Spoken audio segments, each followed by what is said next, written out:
The Spirituality Now podcast is sponsored by Delaflor Teachings International, a spiritual and systemic coaching and consulting company with the mission to help individuals, businesses, and corporations create brilliant futures through sustainable transformation. Also sponsored by the Network for Human Empowerment, a philanthropic TV network that serves the Spanish-speaking communities with free, conscious education aimed to empower individuals to become the best versions of themselves. And our podcast producer, Ascend Media, Authority Syndication, delivering premium video marketing, podcast production, and social syndication.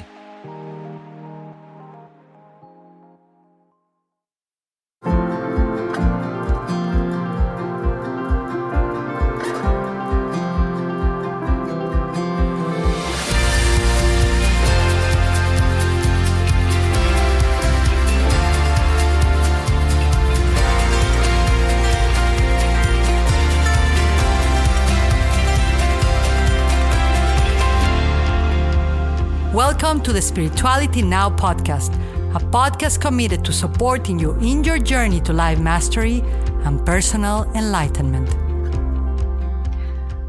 Welcome to the Spirituality Now podcast. I am your host, Yvonne de la Flor, and you know what? I've been recording. This is the day of podcast recording. You usually listen to the podcast afterwards. We future the podcast, right? You into a future. Whenever you hear this, we created this future with you. And that today where I'm recording is Mexican independence. And since I am born, my physical body was born in Mexico City, my parents too, I want to say Viva Mexico, because we have a lot of Latinos, a lot of Hispanic community, Spanish-speaking family, and people from Mexico. So I honor you. Cheers to independence, and most important, to interdependence and inner independence that we so much need right now in humanity. Couple of things before I bring my guest today. That is going to be, I believe and I feel, a flow conversation of spirit, of just the perfect things we all need to hear at this time and this moment, in this beautiful now. I remind you that this podcast is philanthropic, purely based. The reason I chose to do that is I didn't want our guests and yourselves to be consistently interrupted by commercials, by sales, by click here and then you'll get that, etc., etc. So Delaflor Teachings International is the company that sponsors our podcast to remain like that. Obviously, it's my company, right? But it's spiritual and systemic based coaching, mentorship, and consulting company that supports individuals, corporations. We've even served people in politics, the good ones. We've even served people in politics that are really desiring to create sustainable human transformation, sustainable human environments, create worldwide movements, as we have supported many people, and we will continue to do so. Movements that serve humanity, not only to move forward, but to design architects called brilliant futures into the now. So Delaflor Teachings International has these tools for the area of trauma healing, of problems, of issues in the company, of, mess. Sometimes we have salespeople, being in the role of the managers being in the role of the people that sell, and no one gets to do their job. That happens in relationships, that happens in families. We are not in the place we are required to be for all of us to grow synarchistically and powerfully and create powerful cultures that help us move forward. So we serve in the modality of trauma healing, shadow integration, with the tool that we have called transcendental rebirthing. We always support people with vision, cast visions, and architect them into reality. We're not a believer in our company of goal setting. We believe in futuring. Futuring, not something tomorrow. Futuring is a verb of the now, the extension of the now. Remember that the past is only a place of reference, not a death sentence or a place of residence. So we got to be able to use that, hence the shadow work, all the beautiful deep inner work thing. And then we future it. We leverage on it. We take that as a mud where the lotus flower will grow and bloom, right? And we also serve, because spirituality is my background since I was 12 years old.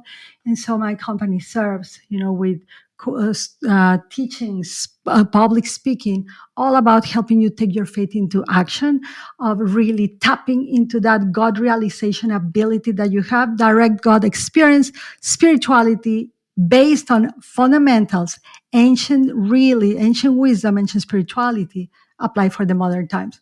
With that personal commercial that I just did, right? We're also produced by Ascend Media, Authority Syndication Marketing, a company that is really focused to serve and support their clients, the companies that they work for in video marketing, podcast production, etc., etc. That's not my company. They are our sponsors. Thank you, Ascend Media. But they are really committed in their core values to help you stay in the ethics and alignment of your core values.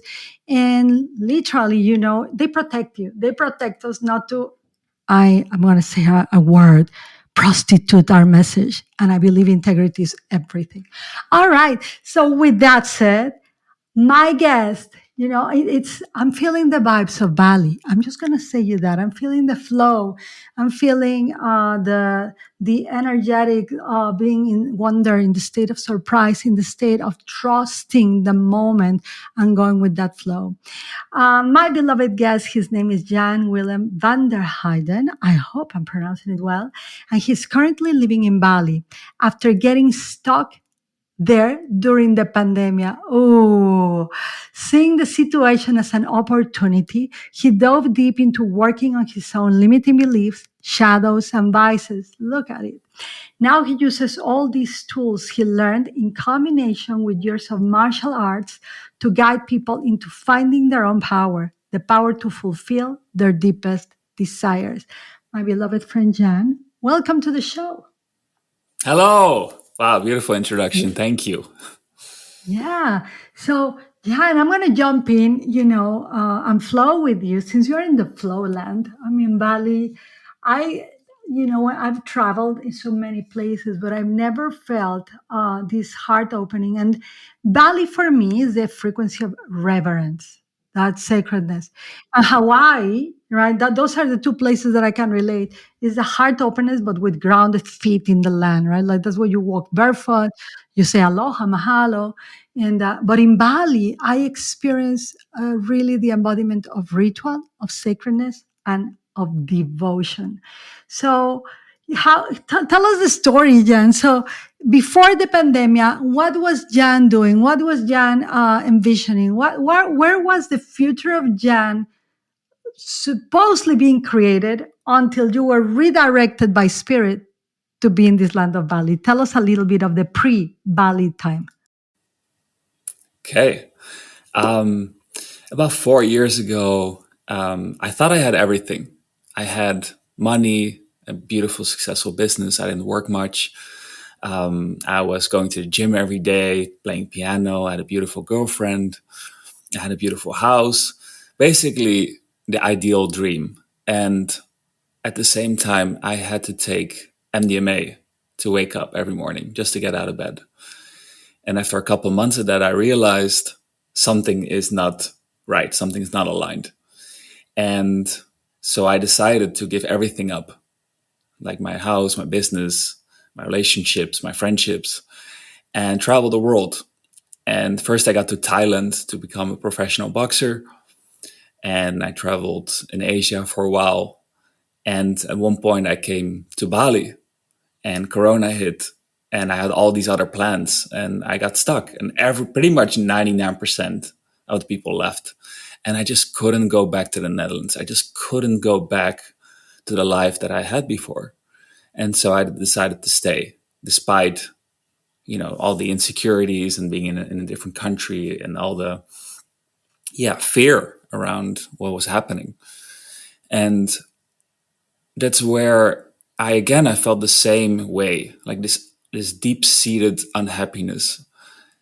And while I was feeling that, I was also the first time I could finally do something about it because I was stuck. There was nothing to do. And so I found my mentors, I found retreats, I found coaches, I found people that helped me understand what was going on inside instead of looking at the outside. Wow. I'm feeling into the energy. And I love what you just shared. Let me tell you something, because I was in a phone call earlier, and we were talking about how, we are there's four styles of futures, right? Me, I just mentioned at the beginning. I rarely mentioned that, in the show, but there was a purpose. One of the modalities that we support others with, we teach, we certify people in, is called futuring. And in futuring, there's four styles of creating futures, right? Your future, your next moment of your now, your whatever is next for you.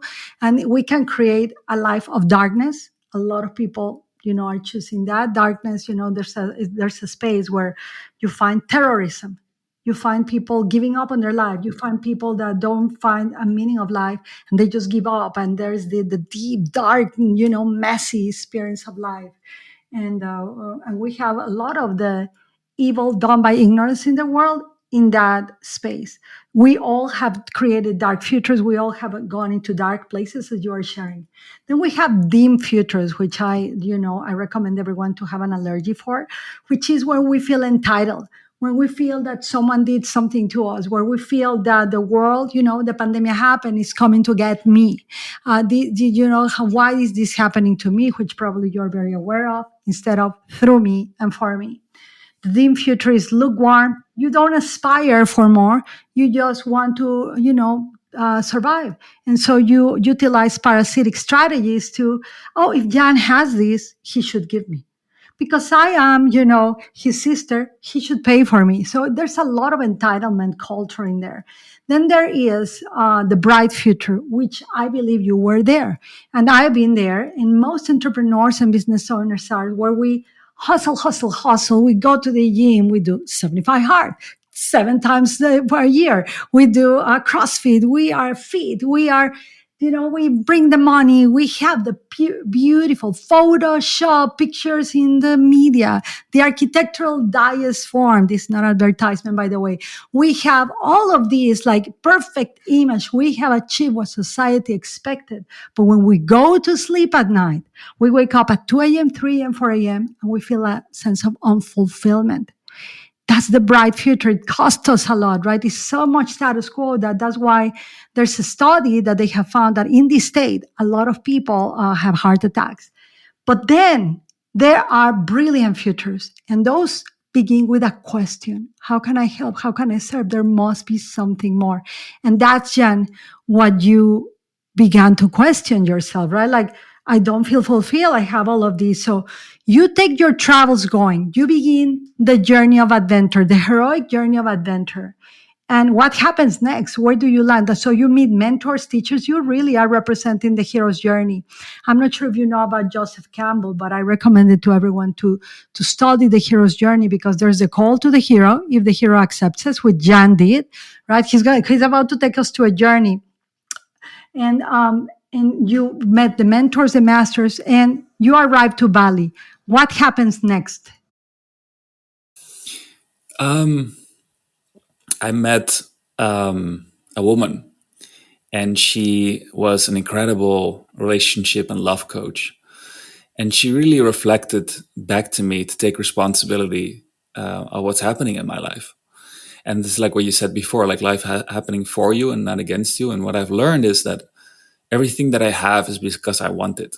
Having is evidence of wanting.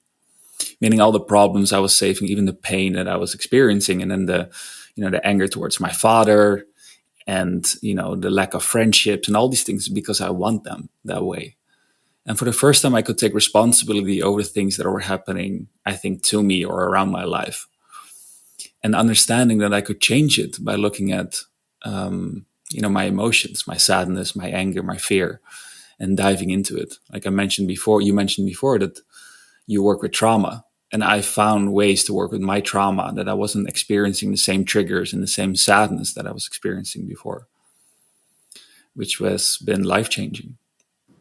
Wow. Wow. And I love that. So you met this, this kind of someone that comes to support you, this relationship with this woman, this teacher, and so what was that aspect? Because it's always going to be important, since you come from a very, masculine, achieving area, which there's nothing wrong about it, everyone.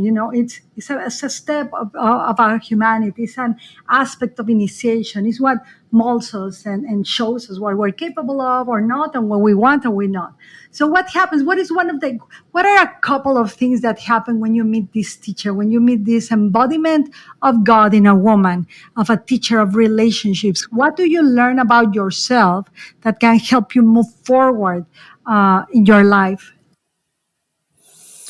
One of the things that I was experiencing is that I had a need to be seen as powerful, to be seen as strong.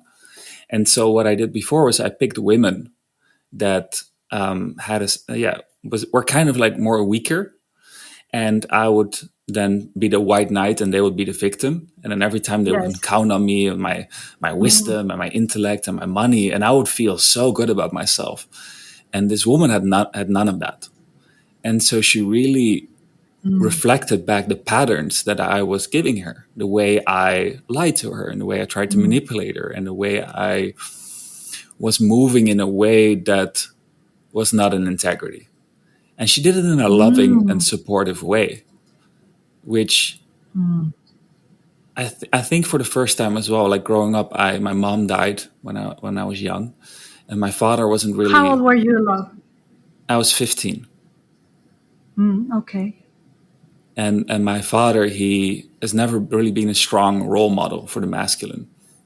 And what she did is like she put me in that spot of strong masculine while also being a powerful woman, Yes. Yes. and that dynamic just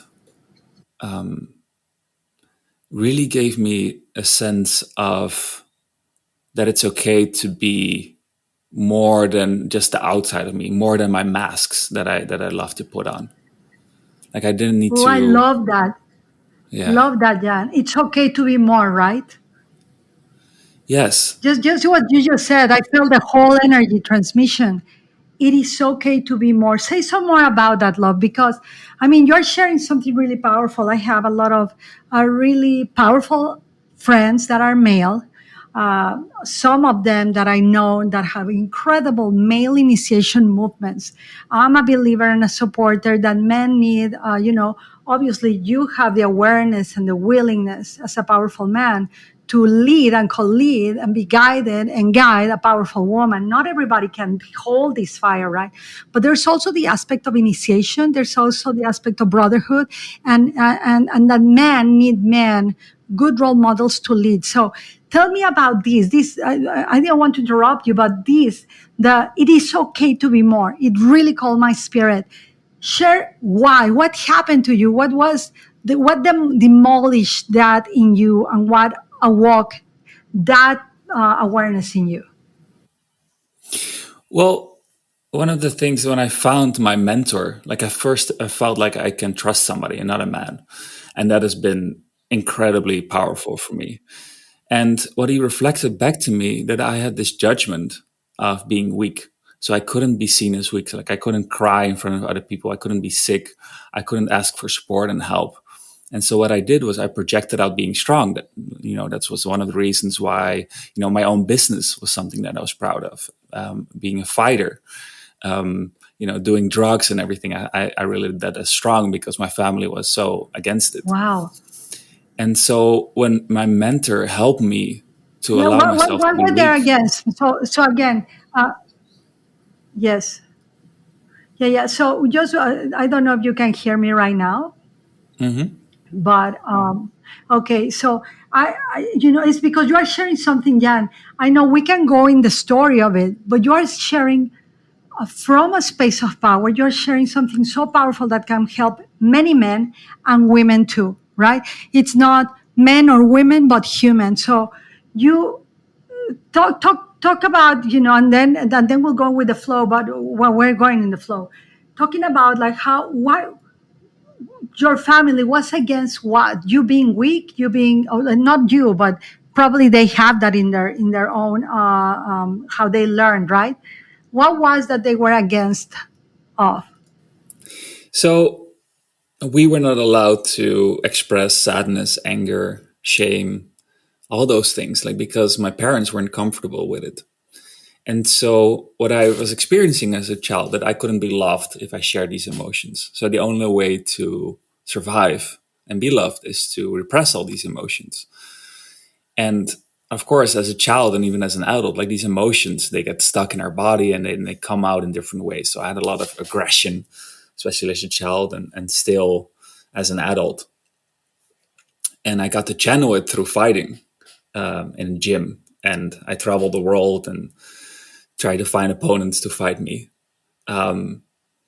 Yet it still lingered in, for example, my business and my relationships, where I couldn't really express myself in an authentic way because I didn't know how, and I didn't think I would be loved. Wow. You thought you were not going to be loved. So, just a question of my personal curiosity. And where is your last name from? Where is your family from? I'm from the Netherlands. Ah, the Netherlands. I have friends from there. And you think that the reason why you were not allowed to express emotions, and I imagine that they were not allowed to express emotions, is a cultural thing. It's passed through generations, or what do you attribute that to? 100% passed through the generations. Like my grandfather, especially, he never showed emotions, nor did he allow emotions in the house, whether it was anger or sadness or any of those. And so there was just kind of like everything was swept under the table. And my dad is a very loving, sweet, happy person. But he just, because of that upbringing, he couldn't handle when I got angry or sad. Like he didn't understand how to deal with it. So he kind of was like, oh, everything's going to be okay. Just be happy. Like it's going to pass. And he would freeze up. So it was also his trauma that were influencing my upbringing, which I feel like is generational trauma. Yeah. And transgenerational trauma is, most of the times we hear ourselves saying, I'm not worthy, I cannot express emotions. And you know what I ask people? Whose voice is that? And obviously, overachievers like you and myself, people that want to take responsibility for all of our creation, we will say, it's mine.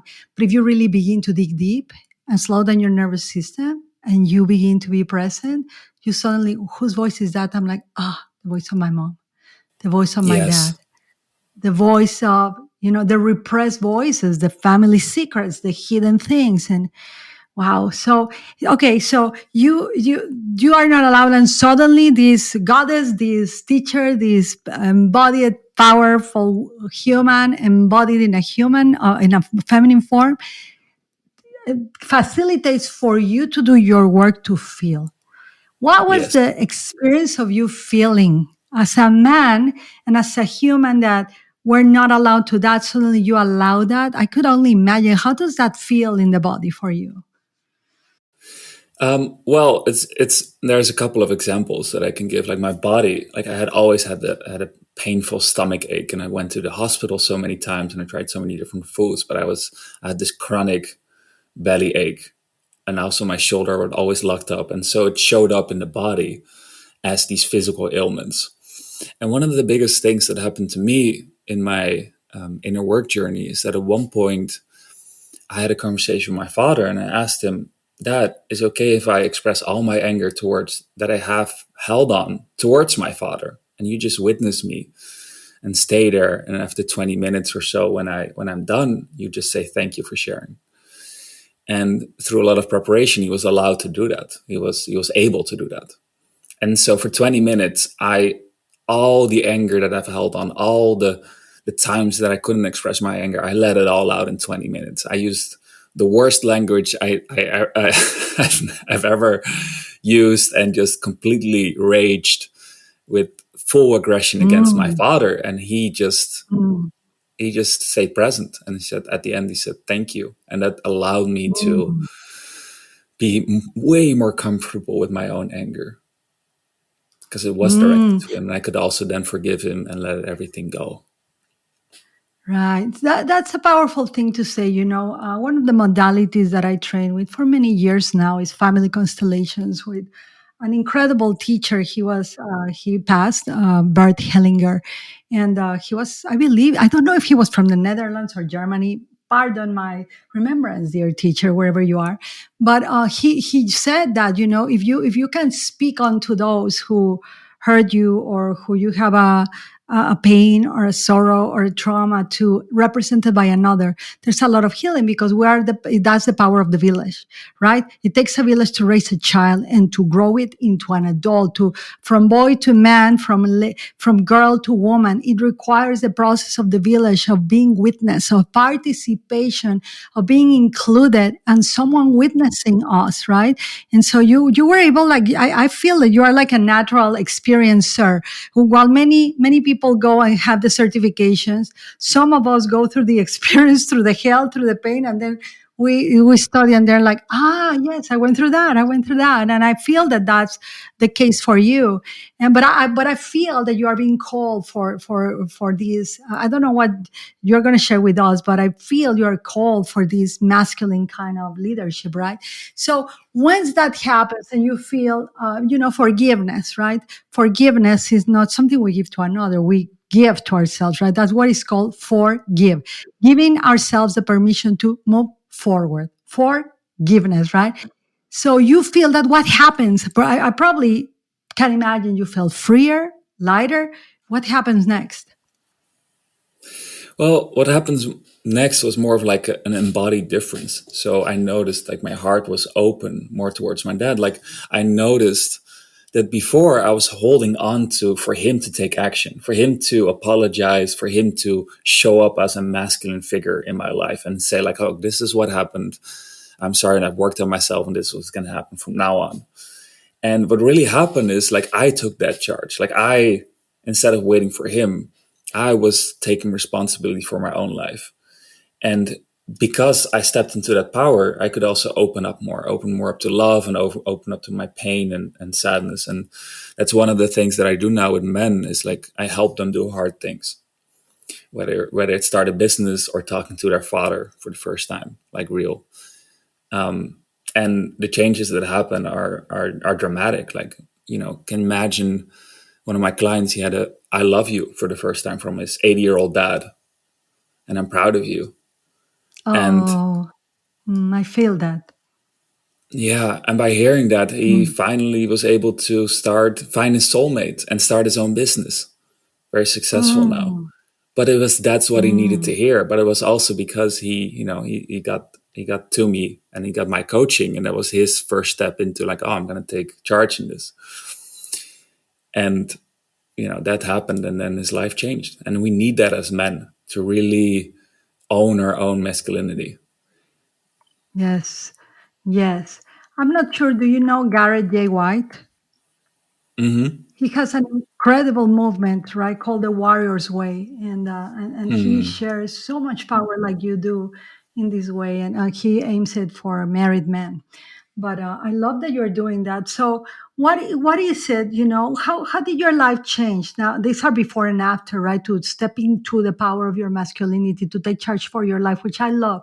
I love that you didn't blame your father for what he didn't do. Instead, you took the responsibility of doing that for yourself, like kind of reparenting, kind of like that. That's where the birthplace of compassion and also of strength for us, right? We will do what hasn't been done. One of my teachers, Mark Walling, says that it didn't start with us, but it can end with us. But then when it ends, it's what do we create? So once you, yeah, because it's so cool, the lines. And, I've been a spiritual teacher, a very practical spiritual teacher for so many years. But I like to have a practicality. I like to have like, yeah, well, that sounds cool. What's next? What happens now? How do I use this technology? So you start taking care of yourself. And so what are some of you just shared some, but what are some of the benefits that going to the pit of your sorrow, opening your heart in a masculine way, where you step into your masculinity with responsibility, right? The ability to respond to your own shadow, darkness, not being afraid of being vulnerable, expressing emotions, rage, anger, all the range of these seasoning that we have in life. What are some of the benefits that you have seen? How has this impacted you positively into your life, in relationships, in everything you do? what I really noticed that through this, I was able to train my nervous system. And so things that scared me before no longer scared me. Like even being a leader myself, like I host a fight club here in Bali, which means I get men together, really powerful, strong men, and we fight each other. But we use that tool as a way to challenge each other to be more. And I have to hold that space. People get hurt, people get injured, and there's a lot of emotions coming up. And that's really been always my dream, to be with people. I'm so afraid. I was for such a long time, like I didn't have any friends. And now I have an abundance of friends and people that I care about. Because truly deep and down, I desired it, but I was afraid of it. And so when I trained my nervous system to be less afraid, like I could start my own business in something that was truly I'm passionate about.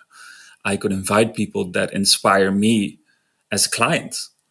I was able to create workshops and retreats that scare me.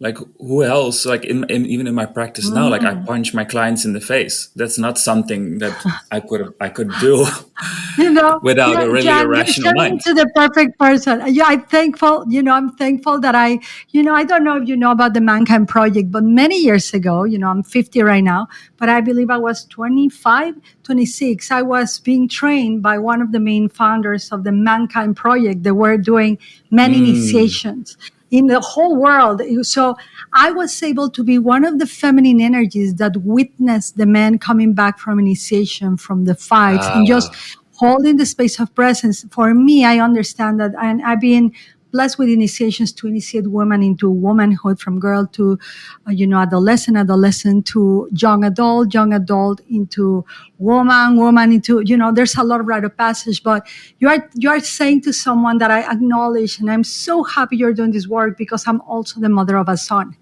And I know that there's a point in my life that I gotta pour all I trust you, I believe in you, and the umbilical cord is cut, right? And there's a ritual, a rite of passage, and there's work that I cannot do, that only men can do with men. So let's talk a little bit about the Fight Club, shall we? And for those of you like, did he just talk about fighting? For all my pacifist, like all ahimsa, non-violence, beloved audience, know that this is actually non-violence. This is going to sound weird. Why are they fighting, punching each other? Actually, it's a way of peace for them, because the energy of fire of the masculine requires this, right? That's the way they get trust. It's a rite of passage for them. It's more a physical expression than an emotional. We do gossip, some of us women, or we vent, right? Or hey, this happened to me. We don't want to hear any feedback. We just want to vent, right? They want to fight.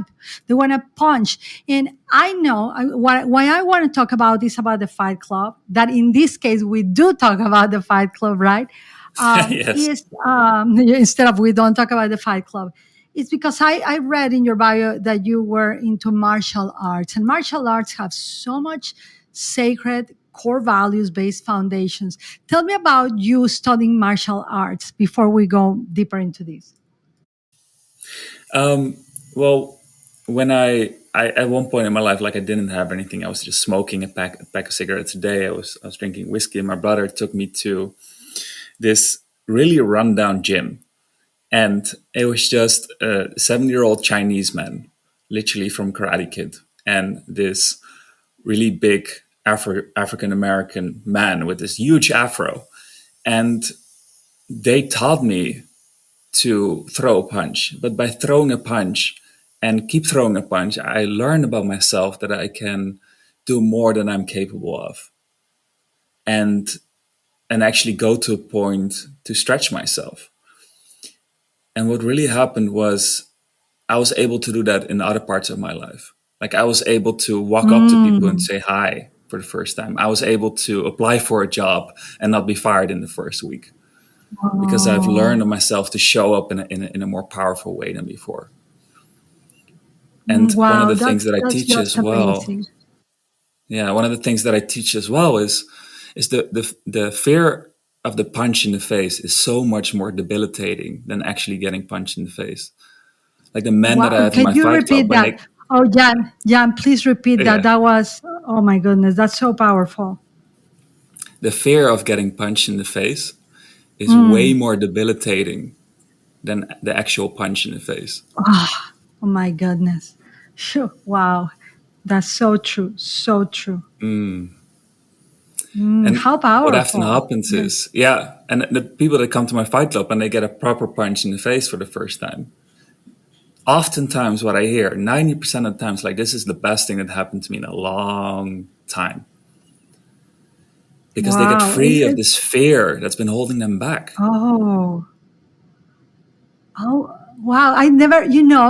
I understood that they needed that. I thought it was a ritual or rite of passage, but this is the first time that I really feel and that it freed them from the fear.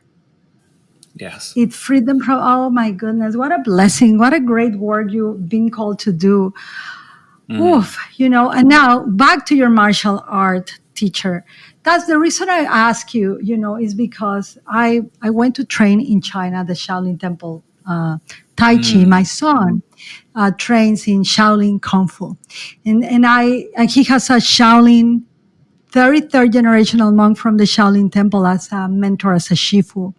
And I've seen that these modalities, these martial arts that have ancient wisdom backing them up, really bring an aspect of reverence, of believing that you can do more while still respecting the power of spirit. So, Yes. how is this journey increasing or awakening man and yourself in the process in your own spiritual powers? Well, it's beautiful that you said it. Like, my teacher was also Shifu Zhao, and he was just an incredible master at martial arts. And what he helped me do is, like, find the courage within while still feeling fear. Like, it was never really overcoming fear. Like, one of the things that he taught me was, Mm, if I don't want to mm. come to the gym and I really feel don't motivated, come and just stay there and be there. And you might as well join and do the thing anyway. And like overcoming this internal dialogue of like, I shouldn't do this and I cannot do this. And really it helped me like stretch myself, but in a loving way, like seeing my soul instead of my thoughts and listening Wow. to what's available instead of listening to what's not available, what I cannot do. Mm. Like, Wow, we've how traveled through powerful what China you're sharing. together. Oh, you And did. yeah, twice. Like, we went to just different gyms, and I've learned under different tutors, and I met incredible legends of different styles, and world champions in boxing as well that I sparred with. And Oh, wow. yeah, it was like just an absolute life changing experience to meet all these men and to train under all these disciplines and to find myself in the journey. Oh my goodness. I think we didn't do justice to your bio. I think we need to add all of these, we need to add the journey of, because you know what? There is an aspect of, we got to pay tribute for the journey. We got to pay tribute to where you come from, because this begins to earn us the right to serve others, get free, right? It's an earned right. It's not like just because I see Karate Kid, I'm going to create a fight club. No, it's because I have gone 100%. through hell, through the pit. I've done the work and I will continue to do it. The work is never done, right? Like any of us that are in leadership of teacherhood, it's a gift and it's a blessing, and we are required to continue to do so. The teacher that doesn't teach is no teacher at all. The leader that doesn't lead, just because I have the name doesn't mean I am that. Just because I have a million gazillion followers on Instagram doesn't mean I'm a real influencer, right? Right now, there's so much. So much emphasis on the quick, manifestation of things, or immediate gratification. That this is exactly what we require right now, Jan. We require like to bring back reverence, right? To bring back the solidity, the practices where the men are men, the women are women. No offense to anyone here, but where we really take a stand on really strong core values, really strong principles, and we earn the right. It is, I don't know for you if it is, but each time it's not that we are not worthy. We're so worth it to earn it, right? Just like you said, and we're going to call this podcast like that, it's okay to be more, but it's okay to work for that and to go through that. So you have the living embodiment experience of what you're teaching. So, wow, Jan, I'm feeling, when you were sharing your journey in China and everything, I had my whole body went like just, just shivers of recognition of how powerful this medicine that you bring is. So how else, what do you, are you staying on Bali? What happened? So in the pandemic, the sacred spirits send you that for the whole training. So you are staying on Bali and what are you doing there? Are you offering retreats? Can people come see you? What's going on there? Um, I do Fight Club with a friend of mine, and then I do one-on-one coaching as well. So where I fight my clients, and then now I have an online practice as well, where I help people find their self-love and self-confidence to do the hard things in life. I love that. Do the hard things in life. And do you only work with men? That's my idea, that I only work with men, but there Yes. have been women that call me up and say like, hey, I know you only work with men, but I really want to work with you. I think you're perfect. So I've worked with women as well. And when they show up that way, of course I say yes. And it's been incredible. It's been really, really beautiful to help these women also feel safe with another man, a strong man, and then go through the journey and let them be okay, for them to like soften and relax. Because it's oftentimes the women that came to me are more masculine women.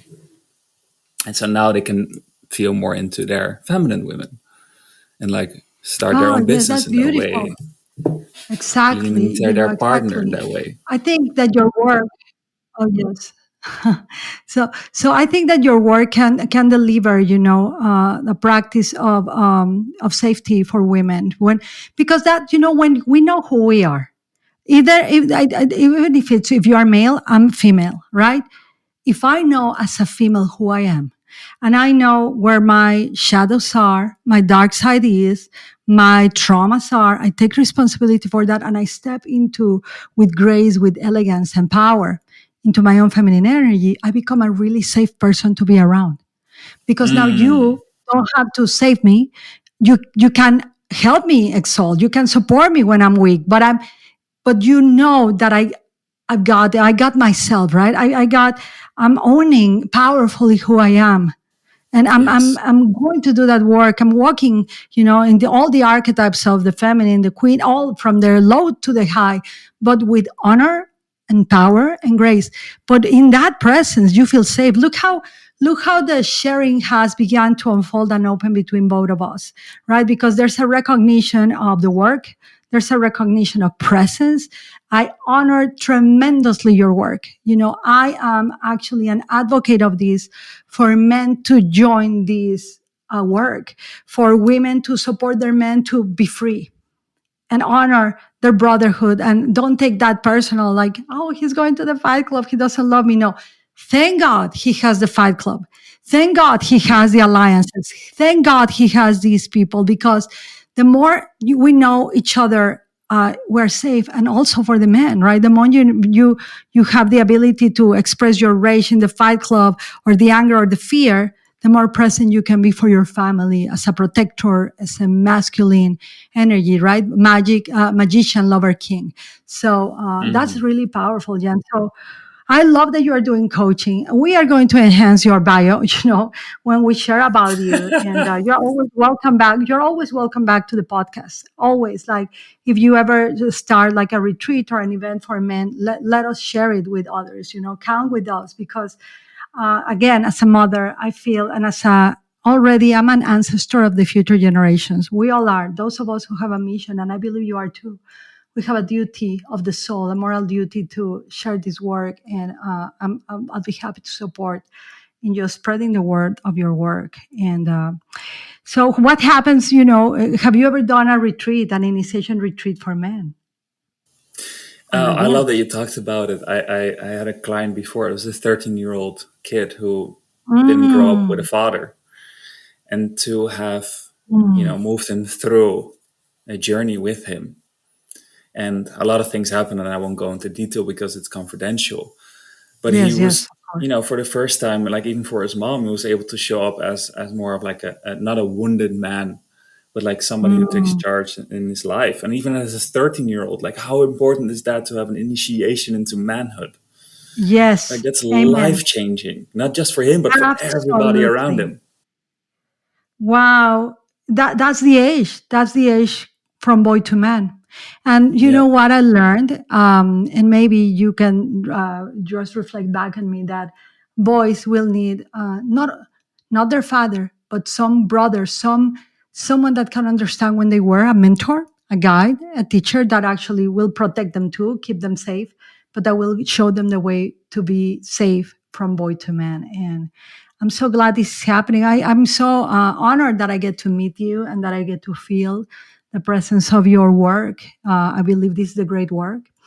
And so, wow, Jan, where can people find you, Angel? Where can they find you? It's best to contact me on Instagram.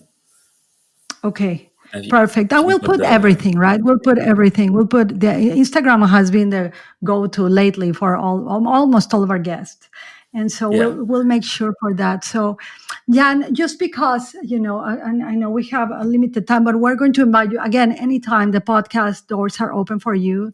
And it was so interesting for me that you reach out directly, right? I love that so much.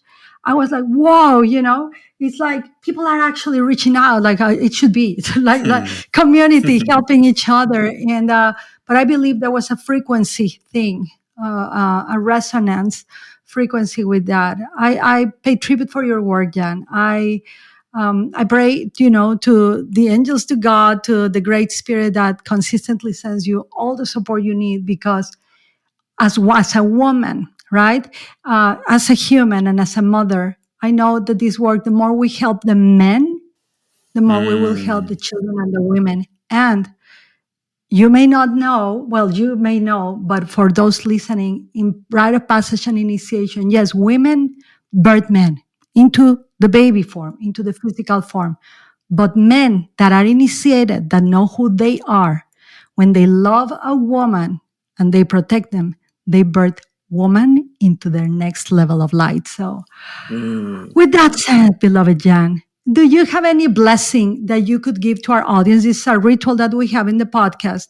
A lot of men listen to this, and we have a lot of Mexican and Latin American people, and especially men. So, what is a blessing that you could give to them to start them in this journey of allowing their emotions, of being okay with wanting more or being more?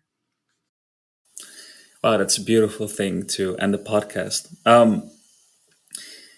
What I would recommend and advise is to find somebody that you look up to. Find somebody that inspires you, whether it's me, a friend, an uncle, somebody you have talked to years ago in school and that's now doing really well. Find somebody like that and reach out to them. Say like, hey, I would love to have a conversation. There's some things that I'm challenged by. Can you help me? Because getting that support takes a tremendous amount of courage to step into, but then receiving it from love will get you to that next level so much quicker, Oh, wherever that is. wow. Beautiful. Thank you. Thank you. My brother, yeah, beautiful, beautiful, our beautiful guest. Jan, thank you so much for being here. We're surely going to pass on the word of your great work. And as always, this is your home. And for those of you who listen, thank you so much for being here. Remember that we're a philanthropic podcast. Please share this word. Share the podcast. Keep subscribing. Keep sending us your feedback, your questions, because as a community and as a village, the principle of the village, we're not only raising each other, we're helping each other elevate, transform, move from the stage of success towards fulfillment, and keep more. Remember that when you reach the top of the mountain, that's the beginning of climbing. So we love you. We honor you. Thank you so much. And we will see you next week. Another episode, another great guest in the here and now. We love you. Un besito. Adios. Thank you for listening to the Spirituality Now podcast. Be sure to subscribe on your favorite podcasting platform and share us with a friend. To learn more about how to live more present in the moment and take your faith into action, visit delaflorteachings.com/faith to access the free training of 21 Days of Faith in Action today.